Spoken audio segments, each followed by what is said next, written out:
Now we'll focus on emergency and disaster nursing. And emergency nursing involves patients with life-threatening or potentially life-threatening problems who enter the hospital through the emergency department. Many more patients report to the ER for less urgent conditions, with an estimated 115 million people visiting EDs every year.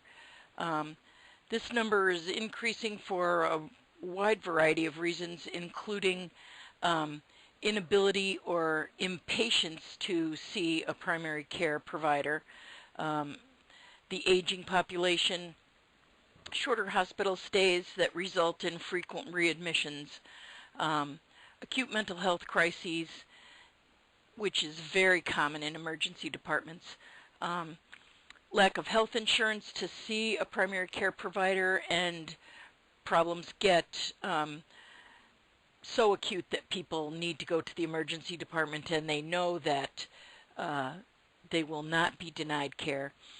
And for that reason, many emergency rooms have long waiting periods to be seen or are chronically overcrowded. Triage is the process of rapidly determining the patient's acuity. It represents a critical assessment skill, and it's the process that works on the premise that patients who have a life-threatening condition should be treated before other patients. Generally, the triage system categorizes patients so that the most critical are treated first.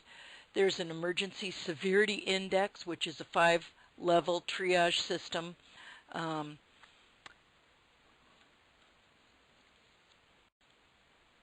This is an algorithm of that severity index, and so you can see how you would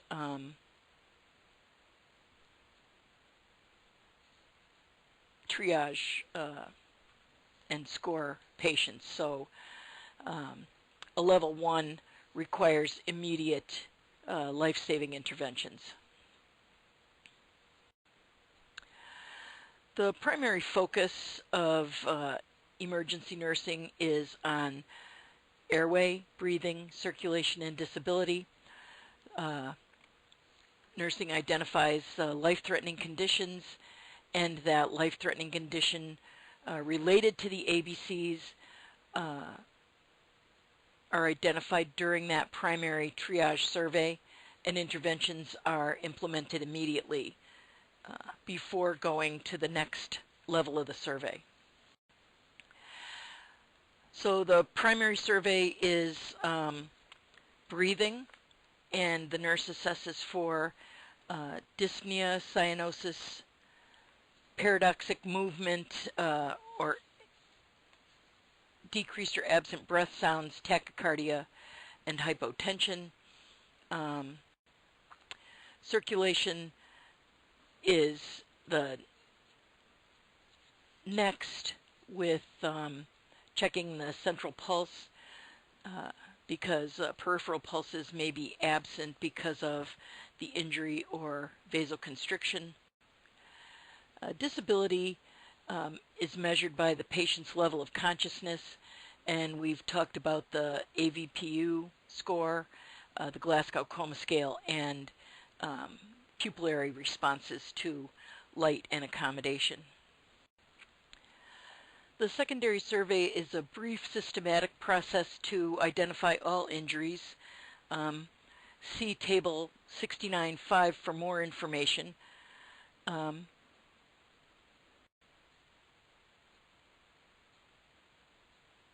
Now you can begin with a full set of vital signs, as well as comfort measures, to try and help make sure that the patient is comfortable by using either medication or non-medication measures. Often general comfort measures such as verbal reassurance, listening, reducing stimuli such as dimming the lights, and starting to develop a trusting relationship with the patient and caregiver should help to provide calming for patients. The history and a head-to-toe assessment is done. Details of the incident are extremely important because of the mechanism of injury, and injury patterns can predict specific injuries. For example, a restrained front seat passenger may have a head injury or knee, femur, or hip injuries from hitting the dashboard, and an abdominal injury caused by the seatbelt. The history should include the following questions, things like what's the chief complaint, what caused the patient to seek attention, what are the patient's subjective complaints, what is the patient's description of pain, what's the location, duration, quality, and character of pain. Were there witnesses, and can they describe the patient's behavior since the onset of the problem? What's the patient's health history with the mnemonic AMPLE, A-M-P-L-E? That's a memory aid to prompt you to ask about allergies to food, drugs, or the environment. M for medication history. P is past health history. L is last meal. And E is events or environment leading to the injury or illness. If there is a death in the emergency department, it's important to recognize the importance of hospital rituals in preparing the bereaved to grieve. This can include collecting the belongings and arranging for an autopsy, viewing the body, and making mortuary or funeral home arrangements. When possible, you want to provide an area for privacy, and when it's appropriate, find the chaplain and have them visit with the family. You want to determine if the patient might be a candidate for non-heart-beating donation, which might involve corneas, valves, skin, bone, or kidneys that can be harvested after death. Sometimes approaching caregivers about donation after an unexpected death is distressing. Most organ procurement organizations want to do the initial interview with the family themselves and don't want the hospital personnel to approach the family about donation. The emergency department considerations for elderly patients are important to keep in mind. The fact that the elderly are at high risk for injury, especially from falls, and that the causes of these falls are generalized weakness, environmental hazards, or orthostatic hypotension. It's important to determine whether there are physical findings that may have been caused by a fall or may have caused the fall itself. Heat exhaustion is one of the patient presentations you may see in the emergency department. Heat exhaustion is the result of thermoregulatory mechanisms such as sweating, vasodilation, and increased respirations just can't compensate for the person's exposure to heat over hours or days. Strenuous activities in hot or humid environments, clothing that interferes with perspiration, high fevers, and pre-existing illnesses might predispose individuals to heat stress. Heat exhaustion is a clinical syndrome characterized by these physical findings: fatigue and lightheadedness, nausea and vomiting, diarrhea, feelings of impending doom, tachypnea, tachycardia, dilated pupils, mild confusion, ashen color, profuse diaphoresis, hypotension, and mild to severe temperature elevation up to a temperature of 104 because of dehydration. Heat exhaustion usually occurs in individuals engaged in strenuous activity in hot, humid weather, but it can occur in sedentary individuals. The treatment for heat exhaustion would be to place the person in a cool area and remove constricting clothing. Put a moist sheet over the patient to decrease the core temperature. Give them PO fluids, replace electrolytes, and start an IV with saline if there's vomiting so that oral solutions aren't tolerated. Monitor the patients for ABCs, including things like cardiac dysrhythmias because of the electrolyte imbalances. Salt tablets are not used because of the potential for gastric irritation and hypernatremia. And consider hospital admission for the elderly or chronically ill or those who don't improve within 3 to 4 hours. Heat stroke is the most serious form of heat stress. It's a failure of the hypothalamic thermal regulatory process. The patient has a core temperature greater than 104 degrees. There is altered mentation, absence of perspiration. There is circulatory collapse. The skin is hot, dry, and ashen. There may be cerebral edema and hemorrhage that occur as a result of direct thermal injury to the brain and decreased cerebral blood flow. The treatment for heat stroke includes stabilizing the patient's ABCs and by rapidly reducing the body temperature. And different cooling methods include removing the patient's clothing, covering with wet sheets, and placing the patient in front of a large fan, sometimes immersing the patient in ice water bath, and sometimes administering fluids or lavage with cool fluids. Administration of 100% oxygen compensates for the patient's hypermetabolic state, and ventilation with a bivalve mask or intubation and mechanical ventilation may be required.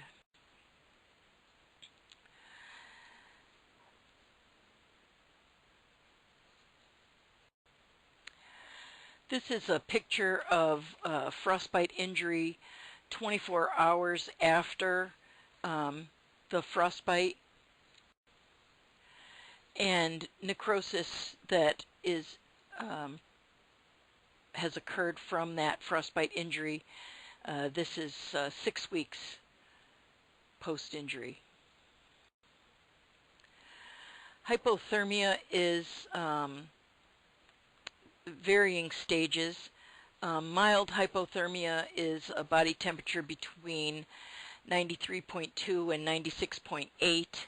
The patient is shivering, lethargic, confused. Sometimes they are rational, but sometimes they have irrational behavior, and there can be minor heart rate changes. With mild or moderate hypothermia, the body temperature is 86 degrees to 93.2 degrees. The patient has rigidity. There's bradycardia and bradypnea. Blood pressure can be measured only by Doppler.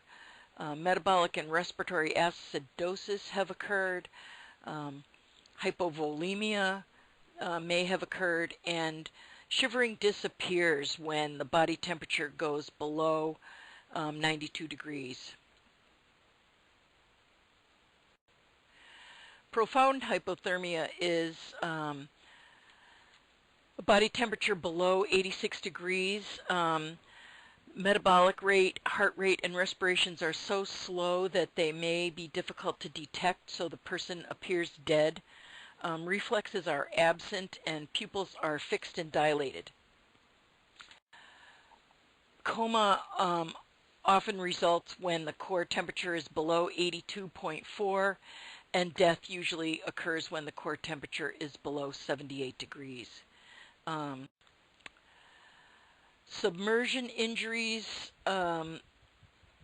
result when the person becomes hypoxic due to submersion in water.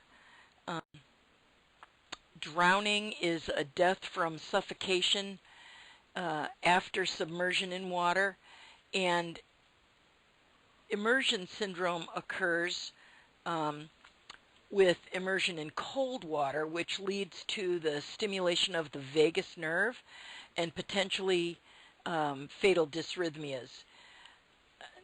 Near drowning is survival from potential drowning.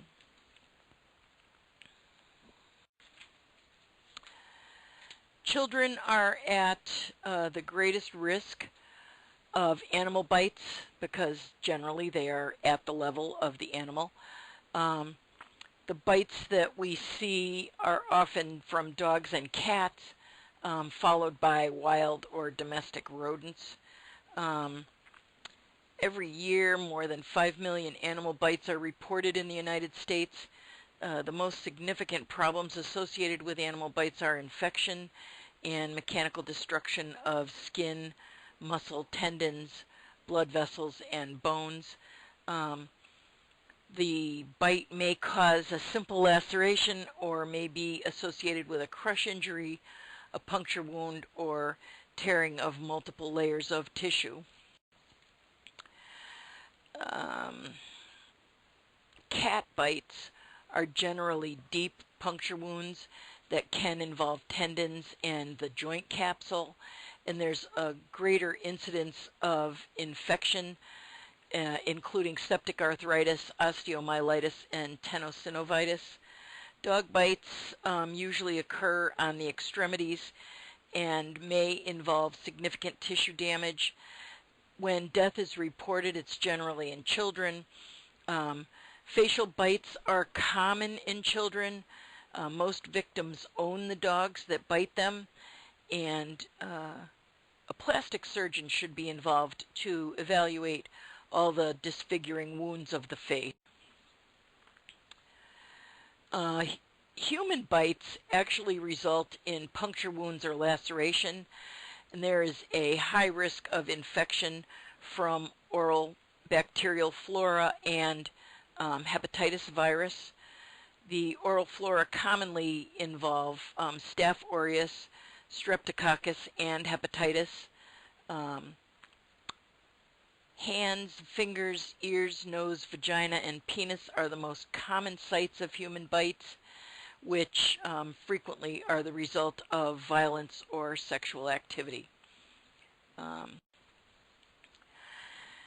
Initial treatment of animal and human bites includes cleaning with copious irrigation, debridement, tetanus prophylaxis, and pain medication, prophylactic antibiotics for bites that are at risk for infections, such as wounds over joints, wounds that are less than 6 to 12 hours old, puncture wounds, and bites on the hand or foot. The individuals with the greatest risk of infections are infants, older adults, immunosuppressed patients, alcoholics, diabetics, and anybody taking steroids. Puncture wounds are generally left open, and lacerations are loosely sutured. Rabies prophylaxis is important in animal bites, especially the initial injection. Then there is a series of 5 injections, and it's important to talk to the patient about the cost of rabies vaccine. We actually had an incident where the people at the veterinary clinic were exposed, and The bill for the rabies prophylaxis was over $20,000. So for one person, the vaccine can cost over $5,000, but it's important for people to take the vaccine, and work can be done by case management to try to make sure that the state covers the cost of the vaccine if the patient does not have insurance. Poisoning is any chemical that harms the body, whether it's accidental, occupational, recreational, or intentional. There are more than 5 million cases of human poisonings every year in the United States. Natural and manufactured toxins can be ingested, inhaled, injected, splashed in the eye, or absorbed through the skin. Table 6911 presents the common poisons that you might see. Severity of the poisoning depends on the type, concentration, and route of exposure. Violence is the acting out of emotions, whether fear or anger, to cause harm to someone or something. May be caused by organic disease or psychosis, or antisocial behavior. Patients that are taken care of in the ED may be the victim of the violence or the perpetrator of the violence. The violence can take place anywhere, whether it's the home, out in the community, or in the workplace. And ERs have been identified as a very high-risk area for workplace violence.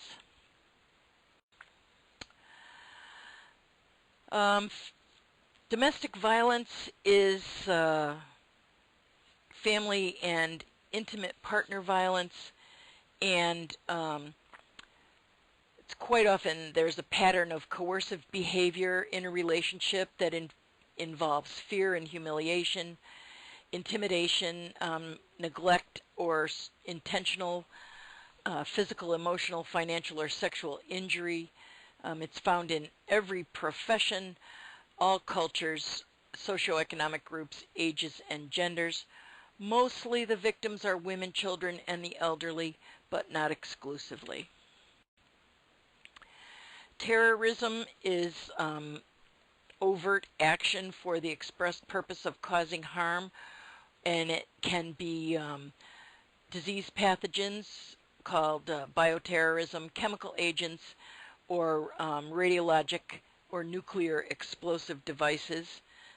Table 6912 summarizes the general information regarding biologic agents of terrorism. Bioterrorism includes things like agents of anthrax, plague, and tularemia.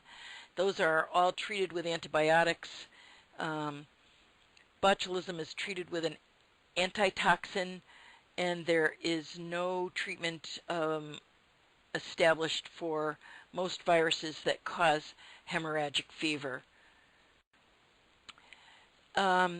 Explosive devices as the agent of terrorism, otherwise bombs, result in blast injuries, crush injuries, or penetrating injuries.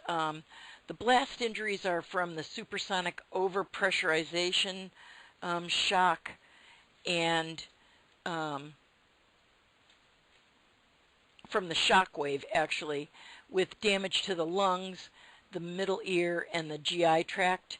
There are crush injuries and penetrating injuries. Crush injuries are often the result of explosions that occur in a confined space, or the result of structural collapse. And some explosive devices contain materials that are projected during the explosion, like shrapnel, that lead to penetrating injuries. An emergency is any extraordinary event that requires a rapid and skilled response and can be managed by a community's existing resources. Mass casualty incidents are generally involve a large number of victims, physical and emotional suffering, and permanent changes within the community. In addition, a mass casualty incident always requires assistance from people and resources outside of the affected community, whether it's the American Red Cross or FEMA.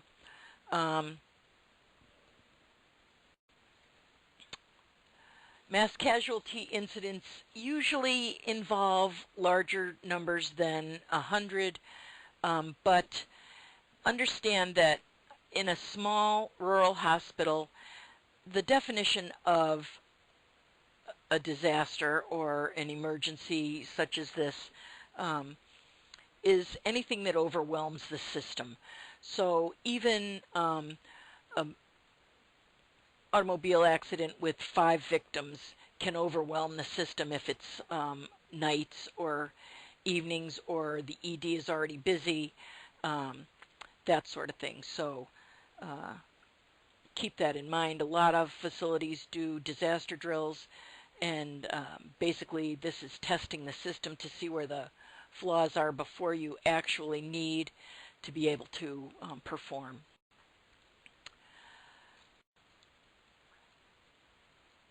Okay,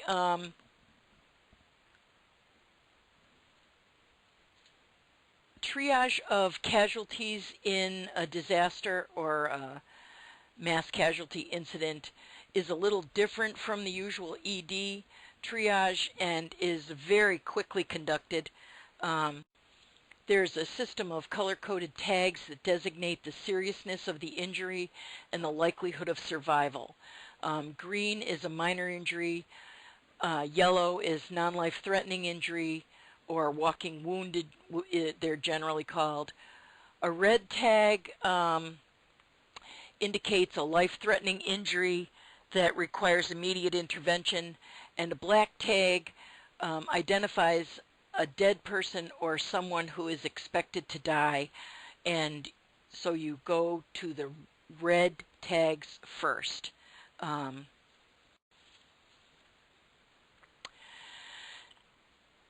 The casualties need to be treated and stabilized.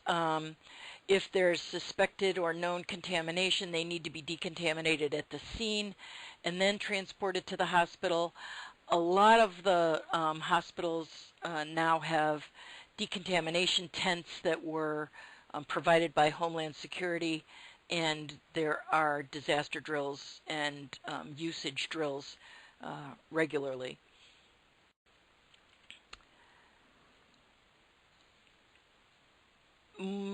When hospitals have mass casualty incidents, everyone is involved. Most have emergency response plans, and every department's job is designated. Every person's responsibility is designated, and participation in these drills is essential.